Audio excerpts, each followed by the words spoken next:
अस्सलाम वालेकुम। उम्मीद है कि आप सब लोग खैरियत से होंगे। क्या ईरान के ऊपर हमला करने के लिए पाकिस्तान की एयर स्पेस इस्तेमाल हुई है या इंडिया की एयर स्पेस इस्तेमाल हुई है? इस हवाले से मुख्तलिफ चीजें सोशल मीडिया पे गर्दिश कर रही हैं। कुछ इंपॉर्टेंट इन्फॉर्मेशन है वो आपसे शेयर करूंगा, कुछ मजीद खबरें कोशिश होगी कि आज के इस ब्लॉग के अंदर वो भी आपसे शेयर की जाए। ये सामने आप तस्वीर देख सकते हैं, ये एक तरह से मैप है जो अमेरिका के वजीर दिफा ने शेयर किया। ऑपरेशन मिडनाइट हैमर इसको कहा गया, जो ऑपरेशन किया गया।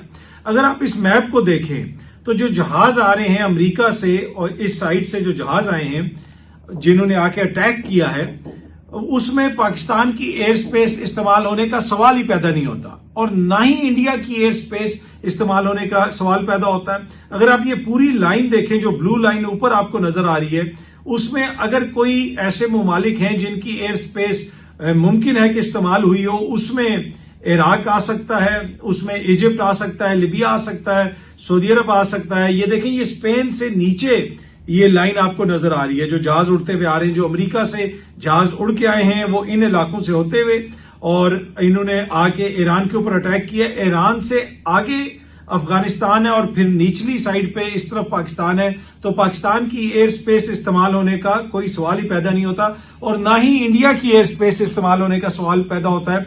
जो ये पिक्चर जो रिलीज की गई है, जो नक्शा जारी किया गया है अमेरिका की जानिब से, जो ऑपरेशन की डिटेल्स बताई गई हैं, अगर आप उसको देखें। अच्छा, इसी नक्शे के अंदर अगर आप देखते हैं तो इसमें आपको नीचे आप देख सकते हैं कि कुछ शिप्स के जरिए भी मिसाइल वगैरह गालिबन वहां से भी अटैक किए गए। अगेन वहां पे ना पाकिस्तान की एयर स्पेस इस्तेमाल हुई है, ना ही इंडिया की एयर स्पेस इस्तेमाल हुई है। इस हमले के अंदर 4 वो बम इस्तेमाल हुए हैं जो माजी में कभी भी कहीं पे भी इस्तेमाल नहीं हुए, जो इस वक्त दुनिया के सबसे बड़े बम हैं, जिनका वजन तकरीबन 30,000 पाउंड्स यानी तकरीबन 14,000 किलोग्राम के करीब एक बम का वजन है। उस तरह के 4 बम इस्तेमाल हुए हैं। फिर टोमाहॉक मिसाइल वगैरह भी उधर फेंके गए साइट्स के ऊपर और अमेरिका ये कह रहा है कि वो जो साइट्स हैं वो तबाह हो गई हैं और अब अमेरिका के बकौल जो ईरान का जौहरी प्रोग्राम है वो काफी पीछे चला गया। लेकिन इस नक्शे को अगर आप देखें, ये तस्वीर आपके सामने है और उसके बाद आप गूगल मैप्स पे जाएं, जिधर आप को ये ब्लू निशान नजर आ रहा है, ये ब्लू निशान है पाकिस्तान के ऊपर।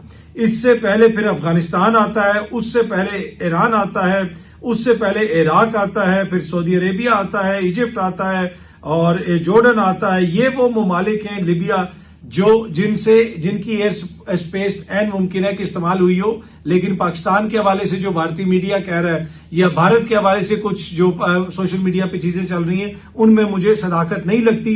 इसी तरीके से अगर आप इस नीचे आ जाएं, समंदर की तरफ आ जाएं, तो जहां पे पाकिस्तान खत्म होता है नीचे, उसके साथ आगे समंदर से आगे अगर आप चले जाएं तो जहां पे ईरान का वो एरिया शुरू होता है, उस एरिया के अंदर आपको अमेरिकन शिप्स नजर आती हैं, जहां पे आगे से सऊदी अरेबिया भी है और दीगर ममालिक भी हैं। वहां से ये हमले हुए शिप्स के जरिए, अगर जो मिसाइल शिप्स के जरिए चलाए गए हैं, तो ये बात तो बिल्कुल क्लियर है कि पाकिस्तान की एयर स्पेस इसमें इस्तेमाल नहीं हुई है। अच्छा जी, अब जो ये यूएसए ने हमले किए हैं उसके हवाले से बरतानिया के वजीर आजम ने कहा है कि जनाब ईरान को इजाजत नहीं दी जा सकती कि वो जौहरी बम बनाए। एक तरह से उन्होंने इसको बैक किया है। अब माजी में जब इराक पे हमला हुआ था उस वक्त भी टोनी ब्लेयर साहब इसी किस्म की बातें करते थे और वो ये कहते थे कि जनाब के वेपन्स ऑफ मैस डिस्ट्रक्शन है, ये है, वो है। टोटल झूठ था, टोटल लाइज थे, टोटल फैब्रिकेटेड इंटेलिजेंस थी, जिसके नतीजे में पूरे रीजन को इन्होंने दहशतगर्दी की आग में झोंक दिया। इराक के अंदर कई लाख लोग सिविलियन मारे गए और आज तक ये सारे लोग जो है इसी तरह फिर रहे हैं और इनको कोई रिमोर्स नहीं है। अब अगेन ये ईरान के हवाले से, चाहे वो कीयर स्टार्मर साहब हो जाएं, वो अगेन इसी किस्म की बातें कर रहे हैं कि जी ईरान के पास ये चीज है तो वो चीज है, उसको इजाजत नहीं दी जा सकती। तो भाई क्या इंटरनेशनल लॉ की यहाँ पे खिलाफ वर्जी नहीं हुई? कीयर स्टार्मर साहब तो खुद जो बरतानिया के वजीर आजम है लॉयर हैं, क्या उनको नहीं पता? अच्छा, अब जो है ईयू की president Ursula von der, I don't know उनका नाम किस तरह प्रोनाउंस होता है, बड़ा मुश्किल सा उनका नाम है, पर एनीवे अर्सला साहिबा ने भी कहा है Iran must never acquire the bomb with tensions in the middle east eight a new peak, stability must be the priority and respect for international law is critical. Now is the moment for Iran to engage in credible diplomatic solution. भाई international law की किसने खिलाफ वर्जी की है? وہ تو اسرائیل کر رہا ہے، وہ تو امریکہ کر رہا ہے. آپ جناب ادھر جا رہے ہیں، کبھی ادھر جا رہے ہیں. ان کی حالت بھی پاکستانی دانشوروں والی ہے، جو اصل مسئلہ ہے اس کے اوپر بات نہیں کرتے، کبھی ادھر چلے جاتے ہیں، کبھی ادھر چلے جاتے ہیں. اچھا آگے وہ یہ بھی لکھ رہی ہیں کہ the negotiating table is the only place to end this crisis. بالکل ٹھیک بات ہے، نیگوشیشن ہونی چاہیے، نیگوشیٹ کیا جانا چاہیے، لیکن یہ جو انٹرنیشنل لا کی خلاف ورزی کون کر رہا ہے؟ وہ تو امریکہ اور اسرائیل کر رہے ہیں، اس کے اوپر کھل کے کیوں نہیں تنقید ہو رہی؟ یہ تو بالکل واضح ہے کہ مغرب جو ہے وہ امریکہ کے اوپر تنقید کرنے کے موڈ میں نہیں ہے. اچھا ایک تو جب ڈونلڈ ٹرمپ صاحب کو کے حوالے سے اناؤنس کیا گیا کہ پاکستان نے ان کو نامینیٹ کیا ہے کس چیز کے لیے، نوبیل پیس پرائز کے لیے، تو ایک نیوز جو NBC نیوز ہے انہوں نے اپنے فیس بک پیج کے اوپر اس خبر کو شیئر کیا. Pakistan plans to recommend US president Donald Trump for the Nobel peace prize. اگر آپ اس کا نیچے ریئیکشن دیکھیں، 7,000 بندہ جو ہے ٹوٹل اس پہ کوئی 10,000 ریئیکشن آئے، ان میں سے 7,500 بندہ ہنس رہا ہے اس چیز کے اوپر، تقریباً 1,300 بندہ غصے کا اظہار کر رہا ہے، 193 بندے نے اس کو لائک کیا ہے، 97 نے اس کے اوپر حیرت کا اظہار کیا ہے، اور 71 بندے اس پہ رو رہے ہیں، اور 1,000 بندے نے اس کو لائک کیا ہے. اچھا یہ آپ ٹوٹل اس کا یہ یہاں پہ بھی آپ اس کو دیکھ سکتے ہیں.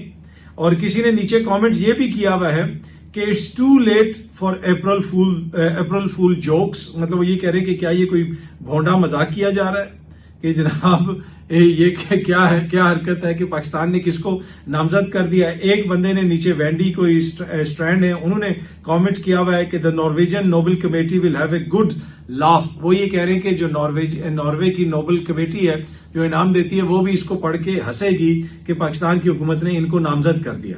اچھا اب جو کیئر سٹارمر صاحب کا اس پہ ٹویٹ آیا، اور کیئر سٹارمر صاحب نے جو برطانیہ کے وزیر اعظم ہیں انہوں نے کہا کہ Iran's nuclear programme is a grave threat to international security.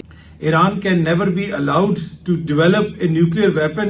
اور انہوں نے آگے سے یہ بھی لکھا کہ US نے جو یہ حملہ کیا ہے، جو بھی ایکشن لیا ہے اس تھریٹ کو روکنے کے لیے جناب انہوں نے یہ سب کچھ کیا ہے. پر اینی وے اس کے اوپر اسکاٹ لینڈ کے وزیر اعظم نے جو حمزہ یوسف صاحب ہیں، جو ماضی میں اسکاٹ لینڈ کے وزیر اعظم رہ چکے ہیں یا فرسٹ منسٹر رہ چکے ہیں، ان کا بھی تعلق برطانیہ سے، انہوں نے لکھا ہے کہ N awful statement from the PM which ignores our collective responsibility to uphold international law. انہوں نے کہا کہ یہ انتہائی نامناسب اور ایک انتہائی ناگوار قسم کی ٹویٹ ہے برطانیہ کے وزیر اعظم کی جانب سے. بھائی ہم سب کی ذمہ داری ہے کہ ہم انٹرنیشنل لا کی پاسداری کریں. کیسے انٹرنیشنل لا کی ایسے دھجیاں اڑائی جا سکتی ہیں؟ اب برطانوی وزیر اعظم کی اسٹیٹمنٹ کے اوپر وہاں پہ جو دیگر پولیٹیشنز ہیں وہ بھی اس پہ تنقید کر رہے ہیں. اچھا جو زارا سلطانہ صاحبہ انہوں نے کہا کہ 2003 میں جو اینٹی وار ایکٹیوسٹ تھے، کارکن تھے، انہوں نے برطانوی رائل ایئر فورس کے ایک ایئر بیس کے اوپر جا کے وہ اندر گھس گئے، اور انہوں نے اس ایئر بیس کا انتخاب کیا جہاں پہ USA کے وہ طیارے کھڑے تھے جنہوں نے جا کے عراق پہ بمنگ کرنی تھی، عراق کے اوپر بم مارنے تھے.